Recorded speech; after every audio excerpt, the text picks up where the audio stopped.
നമസ്കാരം. 24 റൗണ്ടപ്പിലേക്ക് പ്രിയ പ്രേക്ഷകർക്ക് സ്വാഗതം. ഞാൻ ഗോകുൽ രവി. വിശദമായ റിപ്പോർട്ടുകളിലേക്ക്. പ്രധാനമന്ത്രി നരേന്ദ്രമോദിയെ വിമർശിച്ച് ധനമന്ത്രി KN ബാലഗോപാൽ. വിഴിഞ്ഞം ഉദ്ഘാടനത്തിന് പ്രധാനമന്ത്രി പങ്കെടുത്തപ്പോൾ കേരളം 2 പ്രഖ്യാപനം പ്രതീക്ഷിച്ചു. മുണ്ടക്കൈ ചൂരൽമല ദുരന്തത്തിലെ കേന്ദ്ര പാക്കേജും വിഴിഞ്ഞം തുറമുഖത്തിന്റെ വയബിലിറ്റി ഗ്യാപ് ഫണ്ട് വായ്പ സഹായമായി മാറ്റുമെന്ന പ്രഖ്യാപനവും. രണ്ടും ഉണ്ടായില്ലെന്നും കേന്ദ്രം കാട്ടുന്നത് അവഗണനയെന്നും KN ബാലഗോപാൽ ഫേസ്ബുക്കിൽ വിമർശിച്ചു. പഹൽഗാം ഭീകരാക്രമണത്തിൽ ശക്തമായ തിരിച്ചടി നൽകുമെന്ന് പ്രതിരോധ മന്ത്രി രാജ്നാഥ് സിംഗ്. രാജ്യത്തിന്റെ അതിർത്തി സുരക്ഷ ഉറപ്പാക്കേണ്ടത് തന്റെ ഉത്തരവാദിത്തമാണെന്നും പ്രതിരോധ മന്ത്രി. പഹൽഗാം ഭീകരാക്രമണ കേസിൽ 2 പ്രാദേശിക ഭീകരരെ NIA ചോദ്യം ചെയ്തു. 2 പാക് ചാരന്മാർ പഞ്ചാബിൽ അറസ്റ്റിലായി. വ്യോമസേനാ മേധാവി പ്രധാനമന്ത്രി നരേന്ദ്രമോദിയുമായി കൂടിക്കാഴ്ച നടത്തി. പാകിസ്ഥാൻ പ്രകോപനം തുടരുന്നതിനിടെയാണ് രാജ്നാഥ് സിംഗിന്റെ പ്രസ്താവന. രാജ്യത്തെ ആക്രമിക്കാൻ ധൈര്യപ്പെടുന്നവർക്ക് ഉചിതമായ മറുപടി നൽകേണ്ടത് തന്റെ ഉത്തരവാദിത്തമാണെന്നും രാജ്നാഥ് സിംഗ്. एक राष्ट्र के रूप में भारत के भौतिक स्वरूप की सुरक्षा हमारे वीर सैनिकों ने हमेशा की है. जहां एक तरफ हमारे सैनिक रणभूमि में लड़ते हैं, वहीं दूसरी तरफ हमारे संत जीवन भूमि में लड़ते हैं. साथियों, एक रक्षा मंत्री के रूप में मेरा दायित्व है कि मैं अपने सैनिकों के साथ मिलकर देश की सीमाओं की सुरक्षा सुनिश्चित करूं. പാകിസ്ഥാനെതിരായ നടപടിയുടെ ഭാഗമായി ചെനാബ് നദിയിലെ ബംഗ്ലിഹാർ ഡാമിന്റെ ഷട്ടർ ഇന്ത്യ താഴ്ത്തി. ജലം, കിഷൻഗംഗ ഡാമുകളിലും സമാന നടപടി സ്വീകരിക്കാനാണ് തീരുമാനം. വ്യോമസേനാ മേധാവി air chief marshal AP Singh പ്രധാനമന്ത്രി നരേന്ദ്രമോദിയുമായി കൂടിക്കാഴ്ച നടത്തി. ഇന്നലെ നാവികസേനാ മേധാവിയും പ്രധാനമന്ത്രിയെ കണ്ടിരുന്നു. അമൃത്സറിലെ കരസേനാ കന്റോൺമെന്റ്, വ്യോമസേനാ താവളം എന്നിവയുടെ തന്ത്രപ്രധാനമായ ചിത്രങ്ങളും വിവരങ്ങളും ISIക്ക് കൈമാറിയ പലക്ഷേർ മസീഹ്, സൂരജ് മസീഹ് എന്നീ 2 പാക് ചാരന്മാരെ പഞ്ചാബ് പോലീസ് അറസ്റ്റ് ചെയ്തു. ജയിലിലുള്ള കൊടും കുറ്റവാളി ഹർപ്രീത് സിംഗിന്റെ നിർദ്ദേശമനുസരിച്ചാണ് ഇവർ വിവരങ്ങൾ കൈമാറിയത്. 2023 ഭീകരാക്രമണ കേസിൽ ജമ്മുവിലെ കോട്ട് ബൽവാൽ ജയിലിൽ കഴിയുന്ന നിസാർ അഹമ്മദ്, മുഷ്താഖ് ഹുസൈൻ എന്നിവരെ NIA ചോദ്യം ചെയ്തു. പഹൽഗാമിൽ ആക്രമണം നടത്തിയ ഭീകരർക്ക് നേരത്തെ ഇവർ സഹായം നൽകിയതായി കണ്ടെത്തിയ സാഹചര്യത്തിലാണ് ചോദ്യം ചെയ്യൽ. ഭീകരവാദ ബന്ധമുള്ള 75 പേരെ NIA കസ്റ്റഡിയിലെടുത്തു. 3000-ലേറെ പേർ നിലവിൽ ജമ്മുകശ്മീർ പോലീസിന്റെ കസ്റ്റഡിയിലുണ്ട്. കനത്ത മഴയിലും മൂടൽമഞ്ഞിലും കൊടുങ്കാട്ടിൽ ദൗത്യം തുടരുകയാണ് സുരക്ഷാ സേന. ഏത് സമയവും ഒരു ശുഭവാർത്ത താഴ്വരയിൽ നിന്നും പ്രതീക്ഷിക്കാം. കശ്മീരിലെ ഭീകരതയുടെ വേരറുക്കുകയാണ് പരമമായ ലക്ഷ്യം. ബാരാമുള്ളയിൽ നിന്നും ജോഗേഷ് സിംഗിനൊപ്പം ബൽറാം നെടുങ്ങാടി, 24. ഇന്ത്യക്കെതിരെ ആണവായുധമടക്കം എല്ലാ ശക്തിയും പ്രയോഗിക്കുമെന്ന് പാകിസ്ഥാൻ. റഷ്യയിലെ പാക് നയതന്ത്ര പ്രതിനിധി മുഹമ്മദ് ഖാലിദ് ജമാലിയുടേതാണ് ഭീഷണി. പാകിസ്ഥാൻ റേഞ്ചർ BSF കസ്റ്റഡിയിലാണെന്ന് പാകിസ്ഥാൻ സ്ഥിരീകരിച്ചു. സംഘർഷ സാഹചര്യം തുടരുന്നതിനിടെ പാകിസ്ഥാനിൽ നാളെ പാർലമെന്റ് സമ്മേളനം ചേരും.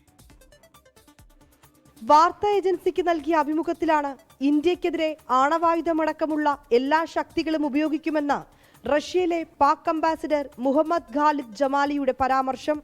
പാകിസ്ഥാനെതിരെ ഇന്ത്യ നടപടികൾ കടുപ്പിക്കുന്നതിനിടെയാണ് ഭീഷണി.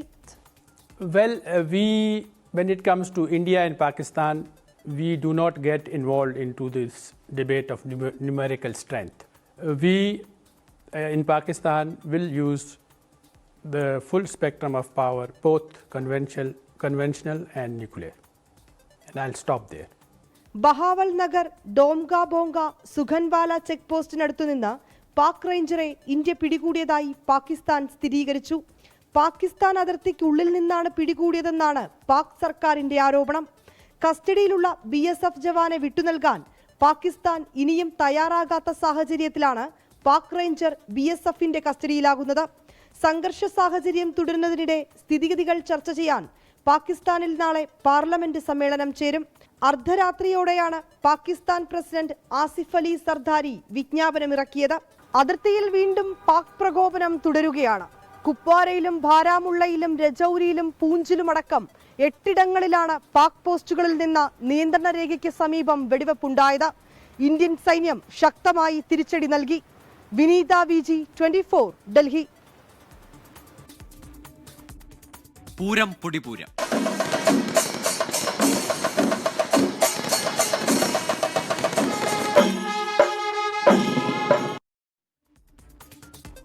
കാണികളിൽ കടലോളം ആവേശം നിറച്ച് തൃശൂർ പൂരത്തിന്റെ സാമ്പിൾ വെടിക്കെട്ട്. മണിക്കൂറുകൾ കാത്തിരുന്ന ശേഷമാണ് വെടിക്കെട്ട് ആരംഭിച്ചതെങ്കിലും തികഞ്ഞ അച്ചടക്കത്തിൽ പൂരപ്രേമികൾ സാമ്പിളിനായി കാത്തിരുന്നു. വെടിക്കെട്ട് സാമഗ്രിയുടെ അവശിഷ്ടം തലയിൽ വീണ അഗ്നിരക്ഷാസേന ഉദ്യോഗസ്ഥന് നിസ്സാര പരിക്കേറ്റു.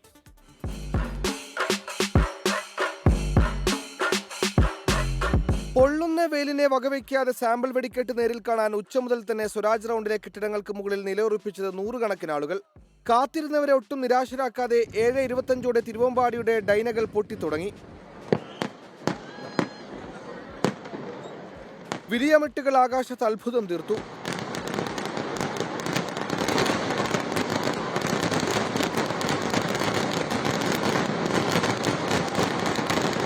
അല്പം വൈകി 8:15 മറുപടിയുമായി എത്തി പാറമേക്കാവ്. കൂട്ടപ്പൊരിച്ചിലിൽ വെടിക്കെട്ടിനൊപ്പം ജനങ്ങളുടെ ആർപ്പുവിളിയും സ്വരാജ് റൗണ്ടിൽ മുഴങ്ങിക്കേട്ടു.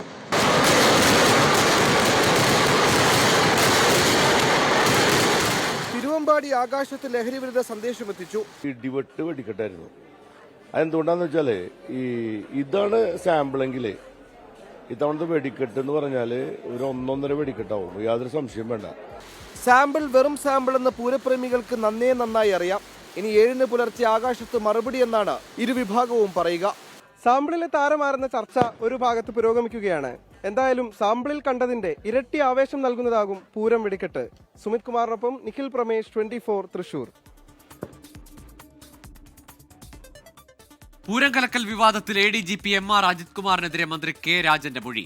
പൂരം തടസ്സപ്പെട്ടപ്പോൾ MR അജിത് കുമാറിനെ പലതവണ വിളിച്ചിട്ടും ഫോൺ എടുത്തില്ലെന്നാണ് മന്ത്രിയുടെ മൊഴി.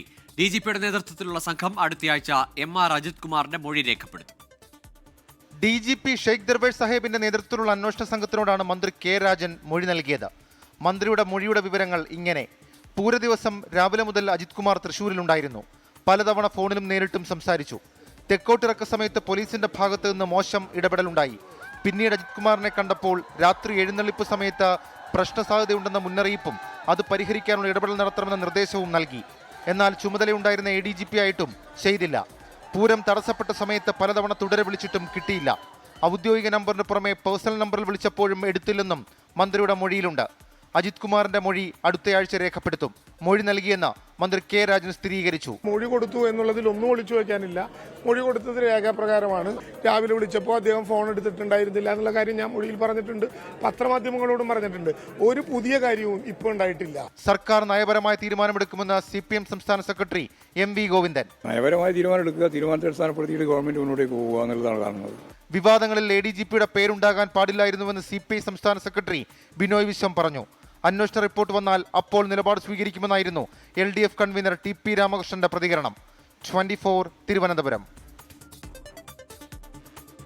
ഇപ്പോൾ വരുന്നൊരു വാർത്തയിലേക്കാണ്. മലയാളി ഡോക്ടർ തമിഴ്നാട്ടിൽ ട്രക്കിങ്ങിനിടെ മരിച്ചു. തിരുവനന്തപുരം കല്ലമ്പലം സ്വദേശി അജ്സൽ എ സെയിനാണ് മരിച്ചത്. ആനമല കടുവ സങ്കേതത്തിലെ ടോപ്പ് സ്ലിപ്പിൽ വെച്ച് കുഴഞ്ഞു വീഴുകയായിരുന്നു. മുഹമ്മദ് റഹീസ് ചേരുന്നുണ്ട് വിശദാംശങ്ങളുമായി ചെന്നൈയിൽ നിന്ന്. റഹീസ്, വനപ്രദേശത്താണ് ഈ അപകടം സംഭവിച്ചതെങ്കിലും പുറത്തെത്തിച്ചൊരു ചികിത്സ നൽകാമെന്നുള്ള സാഹചര്യം ഉണ്ടായില്ലേ? എപ്പോഴായിരുന്നു ഈ സംഭവം? ഗോകുൽ, ഇന്ന് വൈകിട്ട് 4:30 ഈ ഡോക്ടറുടെ മരണം സ്ഥിരീകരിച്ചിരിക്കുന്നത്. വനംവകുപ്പിൽ നിന്ന് ലഭിക്കുന്ന വിവരം അനുസരിച്ചാണെങ്കിൽ അജിസൽ, ഇത് കല്ലമ്പലം സ്വദേശിയാണ്, 26-കാരനായ ഡോക്ടറാണ്. അപ്പോൾ അജിസൽ എ സെയിനും സുഹൃത്തും കൂടി ആണ് ഇത്തരത്തിൽ ഈ ഒരു ട്രക്കിങ്ങിനായി എത്തിയത്. അവർ ഏതാണ്ട് 3 ഇടങ്ങളിലായി ട്രക്കിങ്ങും മറ്റ് അനുബന്ധ വിനോദസഞ്ചാര ആക്ടിവിറ്റികളും ഒക്കെ ചെയ്തുകൊണ്ടിരിക്കുകയായിരുന്നു. അപ്പോൾ അതിനിടയിലാണ് അജിസലിന് ശരീരം തളർന്നു വരുന്നത് പോലെ തോന്നി. അത് നേരത്തെ തന്നെ തോന്നിയിരുന്നു. അപ്പോൾ തന്നെ അജിസലിനോട് ഇത് മതിയാക്കാൻ ആവശ്യപ്പെടുകയും ചെയ്തിരുന്നു എന്ന് ഇപ്പോൾ വനം വകുപ്പ് അധികൃതർ പറയുന്നുണ്ട്. ഇത് അണ്ണാമലൈ ടൈഗർ റിസർവിന്റെ ഒരു പ്രത്യേക സംഘം അത് കൃത്യമായ ഒരു മേൽനോട്ടത്തിൽ രജിസ്ട്രേഷൻ നടത്തി അതിൽ നിന്ന് ടോക്കൺ അടിസ്ഥാനത്തിൽ ഓരോരുത്തർക്കും എൻട്രി നൽകിയാണ് ഇവരെ ഇവിടേക്ക് കൊണ്ടുപോകുന്നത്. അങ്ങനെ അതിന്റെ അടിസ്ഥാനത്തിൽ ഇവരുടെ 2 ഗൈഡുകളും ഈ ഡോക്ടർക്കും സുഹൃത്തിനുമൊപ്പം ഉണ്ടായിരുന്നു. അങ്ങനെ ഡോക്ടറോട് ഇത് പകുതിയാകുമ്പോൾ മതിയാക്കാൻ, വയ്യ എന്ന് കണ്ട് പകുതിയാകുമ്പോൾ മതിയാക്കാൻ നിർദ്ദേശിച്ചിരുന്നു. പക്ഷേ ഡോക്ടർ ഇത് നിർത്തിയില്ല എന്നാണ് ഇപ്പോൾ വനം വകുപ്പിൽ നിന്ന് ലഭിക്കുന്ന ഒരു വിവരം. അങ്ങനെ അതിനുശേഷം ഇത് തുടർന്നു. പിന്നീട് ഈ ടോപ്പ് സ്ലിപ്പിന്റെ അടുത്തേക്ക് പോകുമ്പോൾ അവിടെ വെച്ച് വൈകിട്ട് 4:30 അല്പസമയം ഇരിക്കണമെന്ന് പറഞ്ഞ് അജിസൽ അവിടേക്ക് മാറിയിരിക്കുകയായിരുന്നു. പിന്നീട് പെട്ടെന്ന് കുഴഞ്ഞു വീണു. ഒപ്പം വനം വകുപ്പിന്റെ ആംബുലൻസ് എത്തി ഉടൻ തന്നെ അജിസലിനെ പുറത്തേക്ക് എത്തിക്കുകയും ആശുപത്രിയിലേക്ക് കൊണ്ടുപോവുകയും ഒക്കെ ചെയ്തു. പക്ഷേ ആശുപത്രിയിലേക്ക് എത്തിക്കുന്ന വഴി തന്നെ ഇദ്ദേഹം മരിച്ചു എന്നാണ് വേട്ടൈക്കാരൻ പുത്തൂർ ആശുപത്രിയിൽ നിന്ന് ലഭിക്കുന്ന വിവരം. എന്തായാലും ദാരുണമായിട്ടുള്ള സംഭവമാണ്. പോസ്റ്റ്മോർട്ടം നടപടികൾ നാളെയാകും നടക്കുക. ഗോകുൽ. ശരി. തിരുവനന്തപുരം കല്ലമ്പലം സ്വദേശിയായ മലയാളി ഡോക്ടറാണ് തമിഴ്നാട്ടിൽ ട്രക്കിങ്ങിനിടെ കുഴഞ്ഞു വീണ് മരിച്ചത്. മുഹമ്മദ് റഹീസാണ് വിവരങ്ങൾ നൽകിയത്.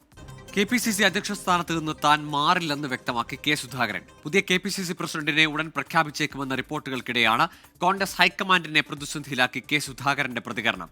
തനിക്ക് അനാരോഗ്യമെന്ന് ചിലർ ബോധപൂർവം പ്രചരിപ്പിക്കുന്നതാണെന്ന് കെ സുധാകരൻ പറഞ്ഞു. അതേസമയം ആന്റോ ആന്റണിയെ KPCC അധ്യക്ഷനാക്കി ഉടൻ പ്രഖ്യാപനം ഇറങ്ങിയേക്കുമെന്ന് സൂചനയുണ്ട്. പുതിയ KPCC അധ്യക്ഷനെ പ്രഖ്യാപിക്കുന്നതിൽ AICC നേതൃത്വത്തിൽ ചർച്ച സജീവമായിരിക്കെയാണ് ഹൈക്കമാൻഡിനെ വെട്ടിലാക്കി കെ സുധാകരന്റെ നീക്കം. പ്രചാരണങ്ങൾ ശരിയല്ലെന്നും തന്നോട് മാറാൻ ആരും പറഞ്ഞിട്ടില്ലെന്നുമുള്ള കെ സുധാകരന്റെ പ്രതികരണത്തിൽ നേതൃത്വം പ്രതിരോധത്തിലായി. തനിക്ക് അനാരോഗ്യമെന്നത് തെറ്റായ പ്രചരണമാണെന്നും ഇടതു സർക്കാരിനെ ഇറക്കിയേ താൻ പോകൂവെന്നും സുധാകരൻ പറയുന്നു. UDF അധികാരത്തിലെത്തുന്നതുവരെ അധ്യക്ഷ സ്ഥാനത്ത് തുടരേണ്ടത് ആവശ്യമെന്ന് കെ സുധാകരൻ 24-നോട് പറഞ്ഞു. ആരും എന്നോട് മാറാൻ വേണ്ടി ആവശ്യപ്പെടുന്നവരില്ല. എൻ്റെ സേവനം ലഭിക്കണമെന്ന് ആഗ്രഹിക്കുന്നവരാണ് പാർട്ടി പ്രവർത്തകന്മാർ. ഇടതുപക്ഷത്തെ ഇറക്കുക, പിണറായി വിജയൻ്റെ സർക്കാരിനെ ഇറക്കുക എന്നതാണ് എൻ്റെ ആത്യന്തിക ലക്ഷ്യം. അത് ചെയ്തേ ഞാൻ അടങ്ങും. ആഗ്രഹമല്ല, ആവശ്യം. എന്നാൽ KPCC അധ്യക്ഷനെ മാറ്റാനുള്ള ചർച്ചകൾ നേതൃത്വത്തിൽ സജീവമാണ്. ആന്റോ ആന്റണിയുടെയും സണ്ണി ജോസഫിൻ്റെയും പേരുകളാണ് പരിഗണനയിൽ. അധ്യക്ഷ സ്ഥാനവുമായി ബന്ധപ്പെട്ട അറിയിപ്പുകളൊന്നും ലഭിച്ചിട്ടില്ലെന്ന് ആന്റോ ആന്റണി. കോൺഗ്രസ് ഹൈക്കമാൻഡിൽ നിന്നുള്ള ഓരോ അറിയിപ്പും എനിക്കിത് സംബന്ധമായി കിട്ടിയിട്ടില്ല. അതുകൊണ്ട് ബാക്കിയെല്ലാം പ്രചരിക്കുന്നതെല്ലാം ഊഹാപോഹങ്ങൾ മാത്രമാണ്. എന്നാൽ കെ സുധാകരനുള്ള പിന്തുണ ആവർത്തിച്ച കെ മുരളീധരൻ ഉൾപ്പെടെയുള്ള നേതാക്കൾ രംഗത്തെത്തി. ഇപ്പോഴൊരു മാറ്റം നല്ലതല്ല എന്നുള്ള അഭിപ്രായമാണ് എന്നെപ്പോലുള്ളവർക്കുണ്ട്. ഫൈനൽ അതോറിറ്റി എന്ന് പറയുന്ന ഹൈക്കമാൻഡാണ്. പദവി ഒഴിയാൻ കെ സുധാകരൻ തയ്യാറാകുന്നില്ലെങ്കിൽ പ്രശ്നപരിഹാരത്തിന് ഹൈപ്പവർ കമ്മിറ്റിയെ രൂപീകരിക്കാനാണ് ആലോചന. KPCC അധ്യക്ഷനുമായി ബന്ധപ്പെട്ട് അനിശ്ചിതത്വം എന്ന ചർച്ചകൾ പാർട്ടിയെ പ്രതികൂലമായി ബാധിക്കുമെന്നാണ് വിലയിരുത്തൽ. 24 തിരുവനന്തപുരം. കോൺഗ്രസ് നേതാക്കൾ തിരിഞ്ഞു നോക്കുന്നില്ലെന്ന് ആത്മഹത്യ ചെയ്ത വയനാട് DCC മുൻ ട്രഷറർ NM വിജയന്റെ കുടുംബം. സംരക്ഷണം ഏറ്റെടുത്ത പ്രിയങ്ക ഗാന്ധിയെ കാണാൻ പോലും അവസരം തരുന്നില്ല. 10 ദിവസത്തിനകം പ്രശ്നം പരിഹരിച്ചില്ലെങ്കിൽ കൂടുതൽ കാര്യങ്ങൾ വെളിപ്പെടുത്തേണ്ടി വരുമെന്നാണ് കുടുംബത്തിന്റെ മുന്നറിയിപ്പ്. ഒപ്പമുണ്ടെന്ന് പ്രിയങ്ക ഗാന്ധിയും KPCC നേതൃത്വവും NM വിജയന്റെ കുടുംബത്തിന് നേരിട്ട് ഉറപ്പ് നൽകിയതാണ്. എന്നാൽ ഇപ്പോൾ കോൺഗ്രസ് നേതാക്കൾ ഫോൺ പോലും എടുക്കുന്നില്ലെന്നാണ് പരാതി. ബത്തേരിയിൽ വനം വകുപ്പ് ഓഫീസിൽ പ്രിയങ്ക ഗാന്ധി എത്തുന്നതറിഞ്ഞാണ് NM വിജയന്റെ മകനും കുടുംബവും എത്തിയത്.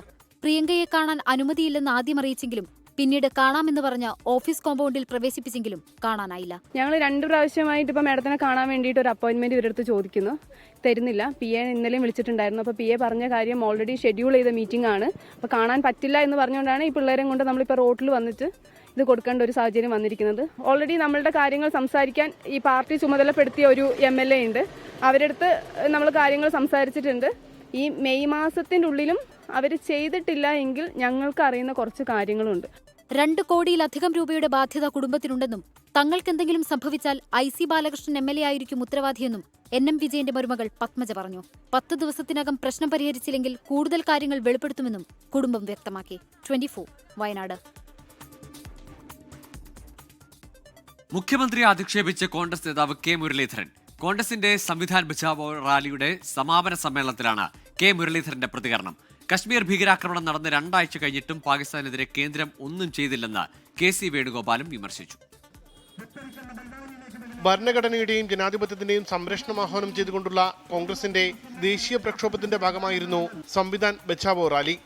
കേരള പ്രദേശ് കോൺഗ്രസ് കമ്മിറ്റിയുടെ നേതൃത്വത്തിലുള്ള തിരുവനന്തപുരത്ത് തലസ്ഥാന നഗരിയിലെ റാലി ഈ പുത്തരിക്കണ്ടം മൈതാനത്തിലേക്ക് കടന്നുവന്നിരിക്കുകയാണ്. സമാപന സമ്മേളനത്തിലായിരുന്നു കെ മുരളീധരന്റെ മുഖ്യമന്ത്രിക്കെതിരായ അധിക്ഷേപം.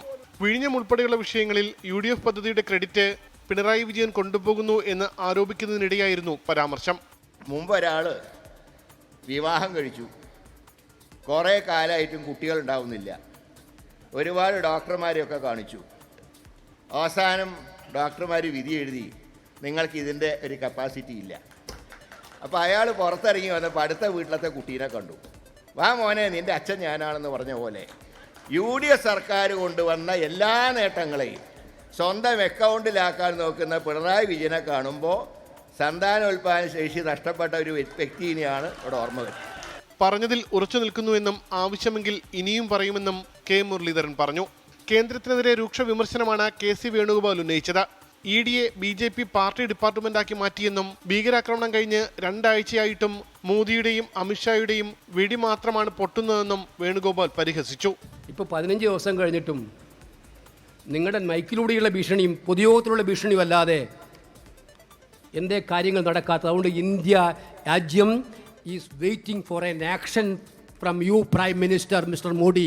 നിങ്ങളുടെ വാക്ക് കൊണ്ടുള്ള വെല്ലുവിളിയല്ല, പ്രവൃത്തി കൊണ്ടുള്ള നടപടിയാണ് ഈ രാജ്യം ആഗ്രഹിക്കുന്നത്. കോൺഗ്രസും ഇന്ത്യ മുന്നണിയും നിങ്ങളോടൊപ്പമാണ് പാകിസ്ഥാനെ പാഠം പഠിപ്പിക്കാൻ. KPCC അധ്യക്ഷൻ കെ സുധാകരൻ, പ്രതിപക്ഷ നേതാവ് VD സതീശൻ ഉൾപ്പെടെയുള്ളവർ പ്രതിഷേധത്തിന്റെ ഭാഗമായി. 24 തിരുവനന്തപുരം. കൊച്ചിയിലെ വഖഫ് സംരക്ഷണ സമ്മേളനത്തിൽ ലീഗ് അധ്യക്ഷൻ പാണക്കാട് സാദിഖ് അലി ശിഹാബ് തങ്ങളെ ക്ഷണിക്കാത്തതിൽ സുന്നി സംഘടനകളിൽ ഭിന്നത. സമ്മേളനം ഉദ്ഘാടനം ചെയ്യേണ്ടിയിരുന്ന സമസ്ത പ്രസിഡന്റ് ജിഫ്രി മുത്തുക്കോയ തങ്ങൾ ചടങ്ങിൽ നേരിട്ട് പങ്കെടുത്തില്ല. ദക്ഷിണ കേരള ജമാഅത്തുൽ ഉലമ സമ്മേളനത്തിൽ നിന്ന് വിട്ടുനിന്നു. വഖഫ് ഭേദഗതി നിയമത്തിനെതിരായ പ്രതിഷേധത്തിൽ വിഭാഗീയത ഉണ്ടാകാൻ പാടില്ലാത്തതാണെന്ന് മുസ്ലിം ലീഗ് സംസ്ഥാന അധ്യക്ഷൻ പാണക്കാട് സാദിഖ് അലി ശിഹാബ് തങ്ങൾ 24-നോട് പറഞ്ഞു. വഖഫ് ഭേദഗതി ബില്ലിനെതിരായി കേരളത്തിലെ 4 സുന്നി സംഘടനകളുടെ നേതൃത്വത്തിലാണ് സംയുക്ത സമ്മേളനം തീരുമാനിച്ചത്. എന്നാൽ സമ്മേളനത്തിലേക്ക് ലീഗ് അധ്യക്ഷൻ പാണക്കാട് സാദിഖ് അലി ശിഹാബ് തങ്ങളെ ക്ഷണിച്ചിരുന്നില്ല. ഇത് ചർച്ചയായതോടെയാണ് സംഘടനകളുടെ പിന്മാറ്റം.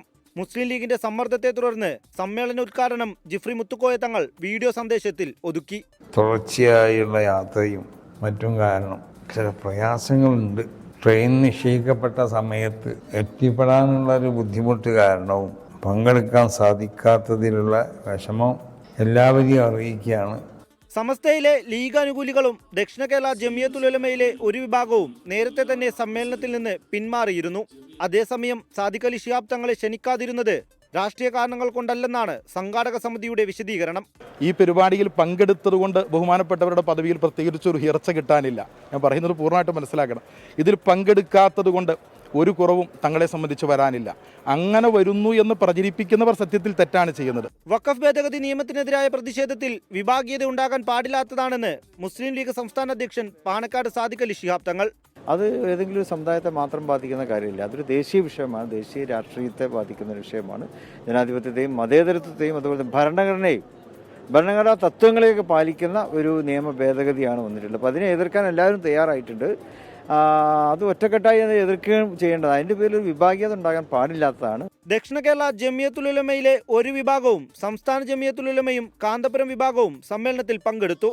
കൊച്ചി കൈലൂരിലായിരുന്നു വഖഫ് സംരക്ഷണ സമ്മേളനം. 24 കൊച്ചി. മുസ്ലിം ലീഗിനെതിരെ പരോക്ഷ വിമർശനവുമായി സമസ്ത കേന്ദ്ര മുശാവറ അംഗം ഉമർ ഫൈസി മുക്കം. സുന്നി വിഭാഗത്തിലെ നേതാക്കൾ ഐക്യത്തിന്റെ ഭാഗത്താണ്. സമസ്തയിലെ പ്രശ്നങ്ങൾ നമുക്കിടയിൽ പരിഹരിക്കാൻ കഴിയും, അതിന് രാഷ്ട്രീയക്കാരുടെ ആവശ്യമില്ല. പ്രശ്നങ്ങൾ മതഗ്രന്ഥങ്ങളെ മുൻനിർത്തി പരിഹരിക്കാമെന്നും ഉമർ ഫൈസി മുക്കം. കൊച്ചിയിലെ വഖഫ് സംരക്ഷണ സമ്മേളന വേദിയിലാണ് വിമർശനം. നമ്മളെ മനസ്സുകളൊക്കെ അങ്ങനെയാണ്. എന്തിനാണ് നമ്മൾ വെറുതെ തല്ലുകൂടുന്നത്? എന്തെങ്കിലും പ്രശ്നം ഉണ്ടെങ്കിൽ നമുക്ക് പരിഹരിച്ചൂടെ?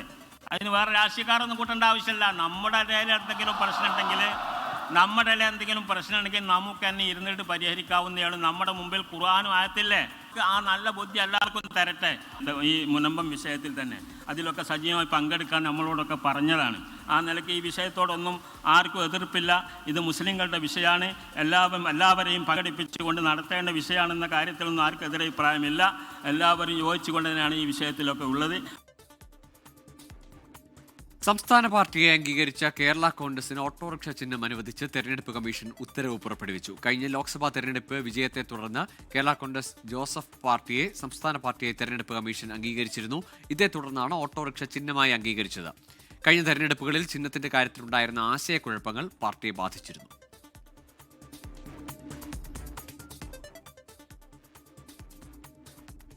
പത്തനംതിട്ടയിൽ നീറ്റ് പരീക്ഷയ്ക്ക് വ്യാജ ഹാൾ ടിക്കറ്റുമായി വിദ്യാർത്ഥി എത്തിയതിൽ വഴിത്തിരിവ്. വ്യാജ ഹാൾ ടിക്കറ്റ് നൽകിയത് നെയ്യാറ്റിൻകരയിലെ അക്ഷയ സെന്റർ ജീവനക്കാരിയെന്ന് മൊഴി. അക്ഷയ സെന്റർ ജീവനക്കാരിയെ പോലീസ് ചോദ്യം ചെയ്യും. പത്തനംതിട്ടയിലെ തൈക്കാവ് സ്കൂളിലാണ് വ്യാജ ഹാൾ ടിക്കറ്റുമായി തിരുവനന്തപുരം പാറശാല സ്വദേശിയായ വിദ്യാർത്ഥി നീറ്റ് പരീക്ഷ എഴുതാനെത്തിയത്.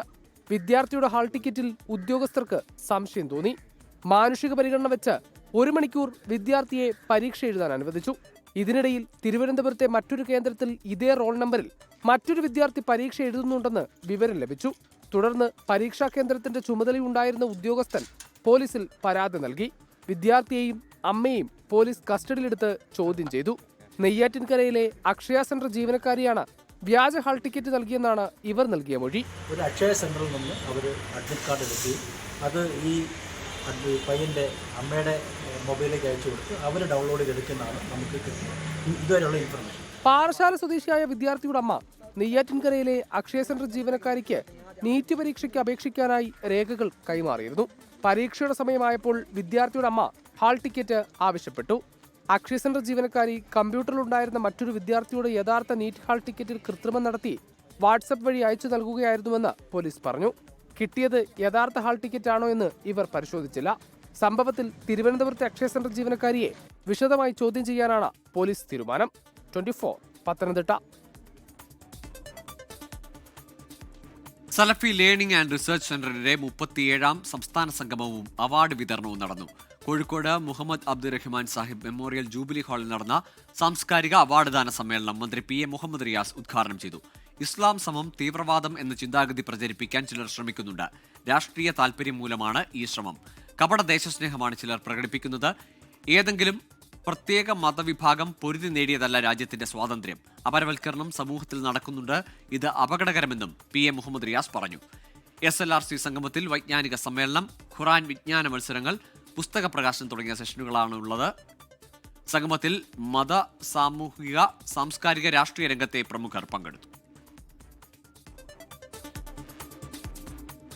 ഇതോടെ 24 പൂർണ്ണമാകുന്നു. നമസ്കാരം.